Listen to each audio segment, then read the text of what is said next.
J.D. Recitar's life looks today like the American dream: a successful lawyer, a beautiful wife, and 3 children. I've got twins that are 13 and then a 9-year-old, all girls. But 20 years ago, on September 11th, 2001, Recitar's life was seconds away from taking a very different turn.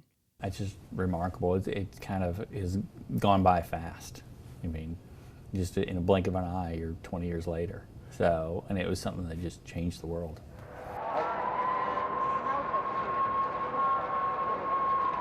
I was on the north side of the building, but probably somewhere in this area, down somewhere in here.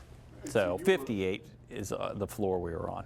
J.D. was working in a small investment research group on the 58th floor of the South Tower of the World Trade Center. He had just started dating his now wife, Chelsea. Life was good and fun in New York City for a 28-year-old. J.D. was always early to work, and he was early on 9/11. He was one of the few in his office when the nightmare began. You just hear a massive explosion, and the way our building, we faced north, so I could see that other building. If we went to the windows, you could clearly see the other building. All we saw was a big hole and a bunch of fire coming and smoke coming out of it. And so at that point, I had no idea. J.D. crowded the stairwell to evacuate, but turned around and went back to his office when told his building was secure.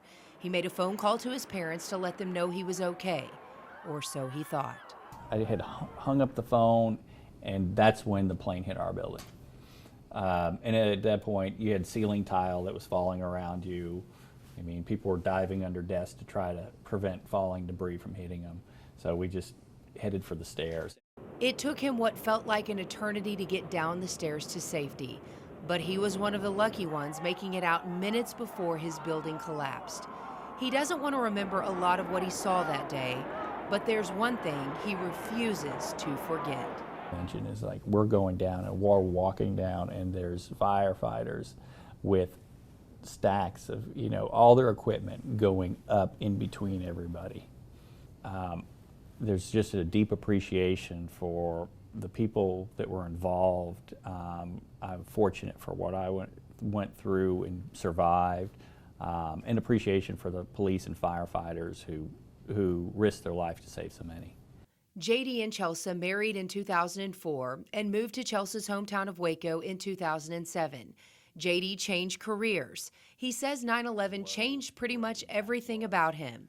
As the weeks have become years, and the years now 2 decades, the father of 3 wants to make sure his children, too young to have lived it, still never forget. We talk about it, and I've shown them pictures of my office and told them what happened.